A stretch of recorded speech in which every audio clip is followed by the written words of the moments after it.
Middle of the world, eh? Can you raise up a sound, eh? Or does it want to fight, eh? When we stop till we get it right, eh? Middle of the world, eh? Can you raise up a sound, eh? Or does it want to fight, eh?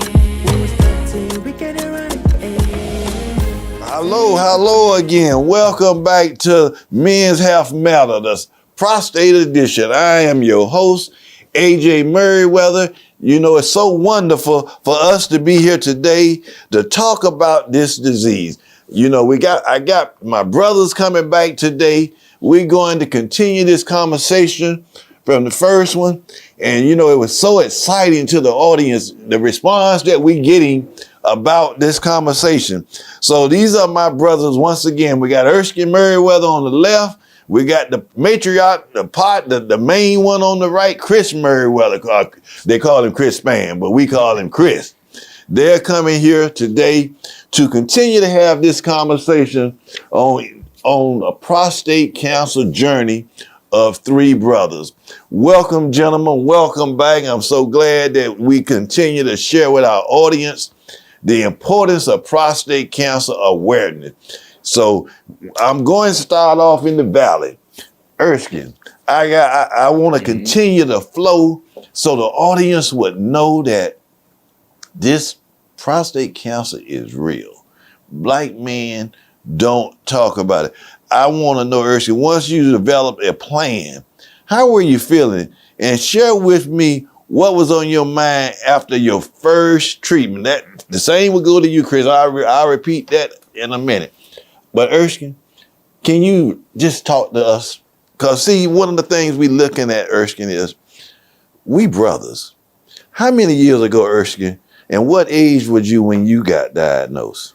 It was 2010 and went in 2011. I started my treatments in 2011. I was 56 years old in that area. And I would say after my first treatment was the hormone shots, you know. Mm-hmm. And so the downside of them hormone shots, I was hot flashing. You had hot flashes. Yeah, I had hot flashes, you know. Yeah.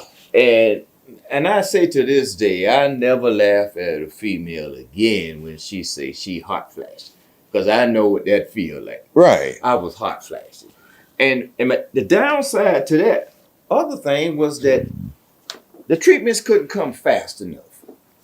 I had the shots in March or April. Right. But I didn't start the other process till July, you know.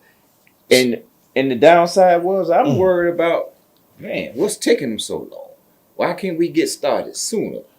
You know, but I had to go because the doctors and all of them got their appointments set up. So I had to fall in line with the appointments. But Erskine, when you say treatment, you took did you take radiation? Did you take radiation seeds? Did you take shot? I want to compare your treatments to Chris and myself. Okay. So when you say your treatment, did you take radiation seeds? I had radiation seeds. Tell me about that. But the first process was like, when I went and I asked the doctor, I said, because Wanda went with me, of course. Right. And I said, when I start my treatment, he said, you can start it today. Okay. So what he meant by that, he said, I'm going to give you a shot. And the hormone shot was to keep the cancer from spreading, to stay within the prostate, not spread to the rest of the body. Okay. And so I said, well, what's the downside to this? He said, well, it make your heart flash. Okay. Then the next stage was the radiation seeds. Okay. Now you asked me how that went. Okay, it wasn't in the hospital, it was at another clinic, you know, where they actually was like an operation. Right. They put me out. They gave me the seeds. And then the next treatment was in July, I started my radiation treatment. So that was basically the whole journey. But what was more downside to me was the prep before I even started the the prep of doing the MRIs, the X-rays, the CT scans, all this backward and forward to all these different appointments. And did you understand what those appointments and I tests? understood what they was for, but I didn't want to do them. Oh, okay, okay. You know, I understood that was part of the process. Right. You know, but the prep time was worse to me. I mean, worse to me. In what way? Getting started. Tell me about the prep. I mean, Because I wanted to get started. okay. You know, I wanted to get started. But the prep time, like I just said, you know, going to do all these different appointments. Okay. And you know, and they say, well, you can't drink no water. Drink the water and you got to hold it for 20 minutes. Okay. So I'm in there. That was a downside. I said, lady, I can't hold no water for 20 minutes. I got to go to the bathroom. Right. So then they had to do a plan B. But like I was saying, that was worse. I thought about it the other day before I came here, what I was going to say about that. Yeah. The prep time was worse to me than getting started. Not want to scare nobody off, but the prep time, you know, Right. I just wanted to get started. If I could have dodged the prep time and just jumped straight to the treatments, I would have. So you saying that the prep time was the most stressful, but but now after that, how did you feel for as your first treatment, your first one when you finally went in there? Which type of treatment? Which one you want to tell us? You know, like I'm trying to find out, trying to compare your first visit with mine. So when they did all the prep. You got that shot. You said you took the hormone shot. You took that, right? And so that was basically your first treatment. But then after that, you took radiation seeds with it. Now that's what I want the audience to hear.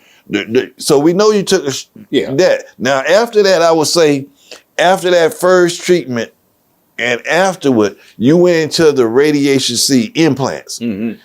What was the purpose of that, Erskine? That was just part. You had a choice, I believe, that you could get the seeds or you didn't.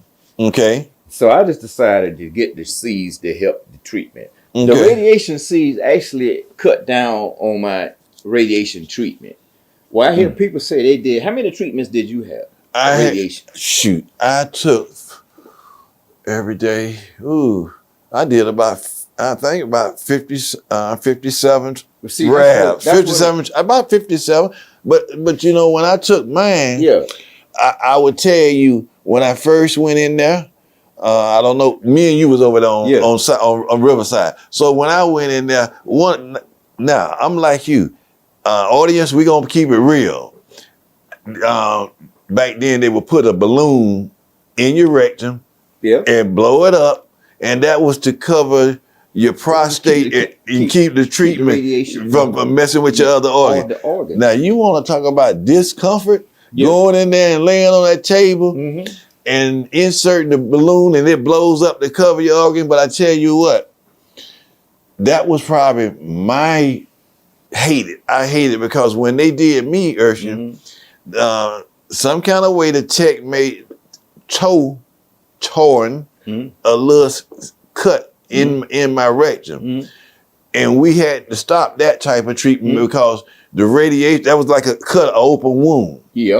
And that was the most scariest thing. How you gonna put something in and you kind of torn, you made a little cut putting it in. So I couldn't do that type of treatment with the balloon. So we had to do another kind of treatment. But I tell you, when I look at my experience with it, I'm always wondering if that plan was correct. Meaning, did they ever talk to you about, you know what, at certain age, you was 56. Did you ever consider when they gave you the option, just taking it out completely? Well, no, I didn't. Okay. But I know other family members on my wife's side of the family, they had theirs taken out. But see, what the radiation seed did, you asked me that question a few seconds ago. What the radiation seeds did, it helped cut down on my treatments. Okay. Instead of having 50 or 35 or 40 treatments, I only had 25 because of the radiation seeds. They cut it in half. Half radiation and half seeds. That was the best move I made because I got the seeds, so that cut my actually going getting radiation.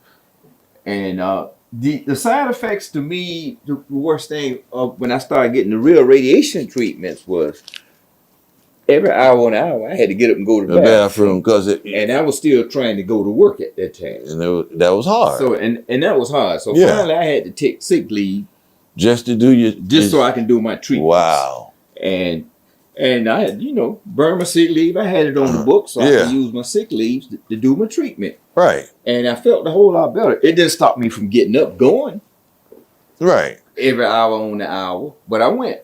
And the whole thing in a nutshell is that going through that treatment, everything that we went through, the downside, I'm still here today to sit here on this show Right. and tell you about it.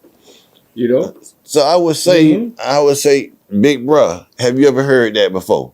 Have you ever heard what Erskine is saying? No. From him? Have you ever had that conversation? Very seldom we even talk about cancer. Right. When we get together. It was you guys are a big influence on me. Y'all were the leaders. In a sense, Yeah, that's true. With the prostate cancer. Right. And so I would just listen to y'all and all those treatments you guys had. I didn't have none of that. They just shaved it. And that was it. I talked to the doctor and he'd tell me you're looking good. Right. See you next year. So that's was my mindset. I didn't have to do the radiation, the seeds, nothing. Other than getting the shade. So in a sense, I was fortunate. Right. So what affects how did that affect you getting the shade? And I had to what was the process? What I'm trying to say. Yeah, they shaved me, and I had to wear a catheter. Yeah, I remember Yeah. catheter. I think all of us don't wear a catheter that way. Well, I had to wear that catheter. Yeah. And that was different.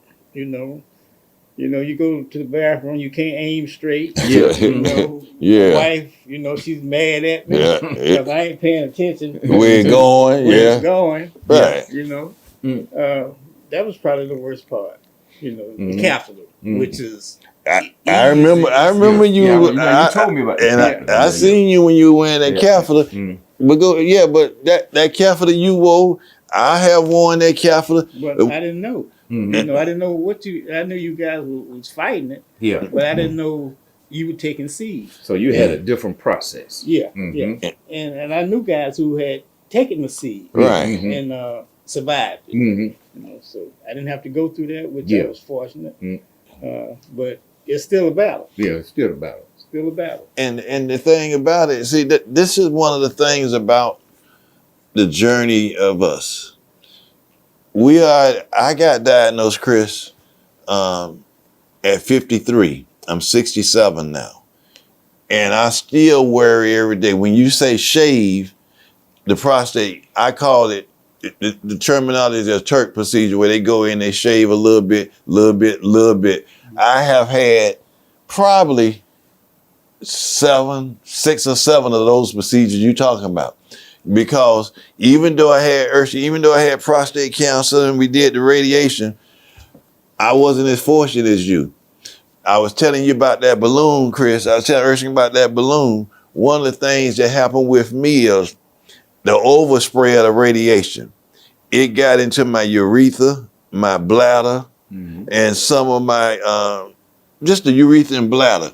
So I ended up having to have 6 or 7 of those shaved because when I started trying to urinate, the flow was getting closed. The prostate was pushing in, it was closing up, and the stream wasn't coming. And now Erskine, I'm telling Chris this, it be days where when I went through all of that stuff, Erskine, and I'm still going through it to this day, I be wondering, should I have had it removed? And the reason I say that, Chris, is we have a family history of cancer. And Erskine, I would tell you, it ain't a day don't go by, I don't think that, man, I did 50-something raps or, I had these Turk procedures. It be days where I wish I would have took it out. and then been done with it. Because as Chris said, that catheter being put in number 1, and you got that bag on your side and you can't move around much, because as soon as you move around, that damn tube move and be hurting. What you think about that, what we saying? About whether you would have took it out? Yeah. Well, that never did cross my mind of taking it out. But what I do is like every 3 months I go to the doctor and I do my lab work. Right. They check my prostate. If it's not every 3, it's every 6 months. So I figure as long as it stay where it's supposed to be, I don't have to make that decision right now. I hope none of us have to make that decision right now. But as long as we can get ourselves checked, and if I want to tell the audience too, that's the whole key. Get yourself checked. The actually balloon AJ talking about, it was the whole treatment lasted 15 minutes. 15 minutes, yeah. So that's what I was saying about the prep. The prep is almost longer than the treatment. Yep. The radiation seat, I was out 3 hours, whatever. But once I started the radiation treatment, you go in there, you wait till they call you back. They stick that balloon up your butt, and you on the table. And they blow it up. And and the machine go around you and across you. Then after 10, 15 minutes, you done. And you like, man, out of the initial thing of having prostate cancer, and this could be life or death, the treatment, 10 minutes. But when you say that, it brings back memories. My experience, like I say, when they told me tore down there with that balloon, we had to do a different beam, and I wasn't able to do, Chris, what Erskine saying. You go there every day whenever you go, and they put it, insert it, and blow it. By them trying to put it in, and they told, I wasn't able to take that protection. Tell the audience what kind of treatment you did. I still took the radiation. What was the roundabout weight? The beam, the rafts that they gave was still just like you say. I just didn't have that balloon. Okay. Basically, you playing. I don't call it Russian. I was finna say Russian roulette, because the balloon is supposed to cover the prostate in you so it doesn't get on to the other organ. Correct. And when it got on my organ, y'all both know, over the last few years, y'all know I've been in and out the hospital with this prostate.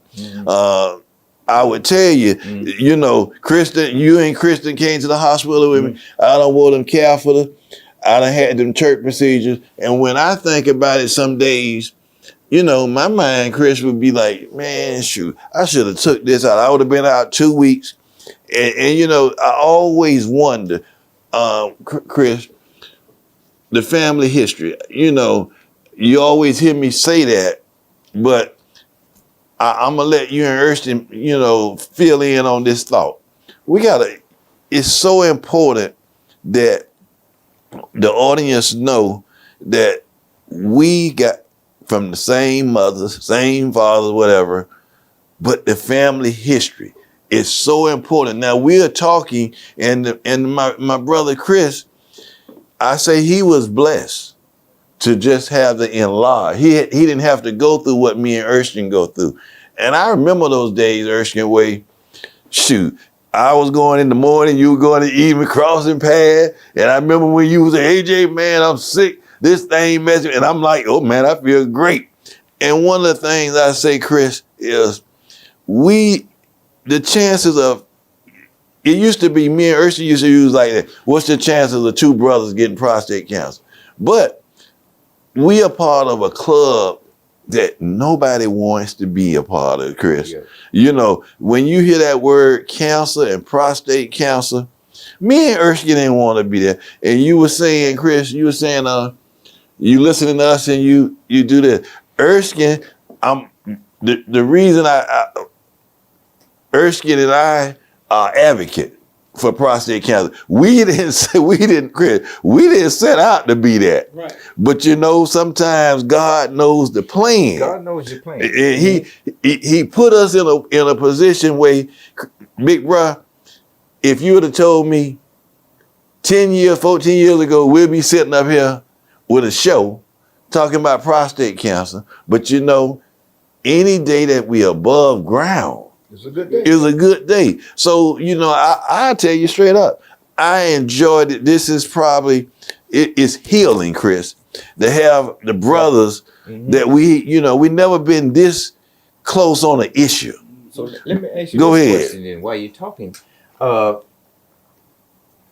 You just told the audience that you know how you had the balloon and you had the cut. Right. So if you got someone out there right now that's getting ready to go through the process to see the doctor, what advice would you give them? I mean, would you tell them, would you recommend taking it out? Because you don't want to scare nobody when you was telling them about the balloon and the organs. You still want to get a treatment because you've been an advocate for all these years, but they got to hear the real story, the true story. So what would you advise would you give? I would tell people that, let's start off with this right here. Do your homework. That's the truth. Do your homework. Do your research, Chris, because it's no Erskine. It's no taking back once you started. So you asking me, being that we are advocate, I'm telling you from my heart. When I got diagnosed, Chris, I didn't know nothing about prostate cancer. I'm gonna be honest with you. I was didn't get the treatment. I was going over to the clinic, and I was taking Junior. Mm-hmm. Now that's the journey that I had, bro. Mm-hmm. I took Junior with me, which is our son, my son, and I would let him see what I'm going through. So what I would tell someone that's newly diagnosed or think they diagnosed, hey, look at the treatment plans. Look in, clinical trials. Know what these doctors are saying. I would tell someone, Erskine, if you don't understand what they're saying, whoa, doc, can you make it clear? Or get a second opinion. Right. Second opinion always helps. If like you say, whoa, doc, explain that again. You got Google and all kinds of research too. You can pull up your own research these days. And if a doctor tell you a certain term, you can pull it up, Google it, and see if he on the right track. You're right. But it's other issues, other things that you can go through and find out. And how we end up being an advocate. He's a bigger advocate. He made it his passion to be his advocate. Right. What I do, when people come up that know I have prostate or they going through, they would ask me a question. And I would tell them about the journey, what to do. And now that we can do it together, I say, hey, man, my brother is an advocate. We had some engagements that we needed to go through. I said, he's an advocate for prostate cancer. He got all the information that you need to know. So that's the best thing. Do your research. Don't let his testimony, my testimony, or Chris' testimony scare you off. Because you're so right about that, Chris. When you hear me and Erskine passion, I'm sitting over here listening, bro. Erskine say, "Well, I'm the little brother." Y'all my hero. But my brothers know, especially what make me happy, Erskine, is when I have a program, one of y'all show. That's what I like about it. And Chris, anytime I say I'm doing a prostate program, Chris come and get the information. When you say the church needs somebody, when we think about it, Erskine, we don't give, me and you and Chris, we don't give medical advice. We give suggestion and opinion. Because like, say Chris, somebody come to me and say, I know what you're going through. And I say, have you had prostate cancer? Mm-hmm.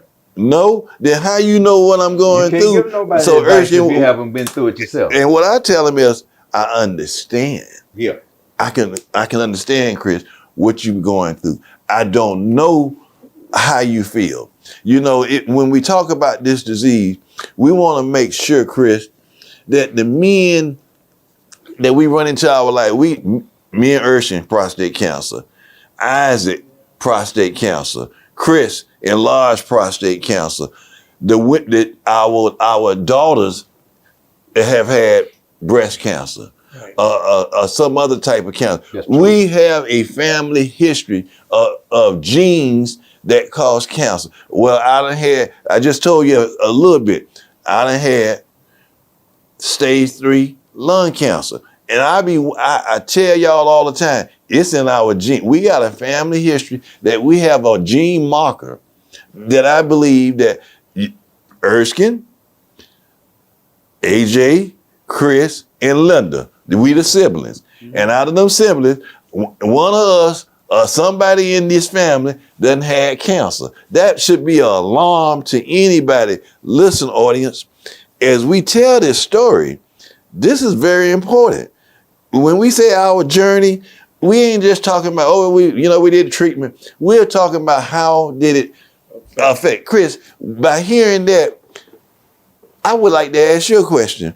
You say we your hero. I look up to you because you're the big brother. You're the big brother. So in this segment, as we get ready to end, and you heard what we talked about and what we said, what would you tell the audience that you just heard from us that would convince them that, hey, prostate cancer, family history, early detection is the important part? What would you say in closing out this session? Closing out, I would tell them to get checkups.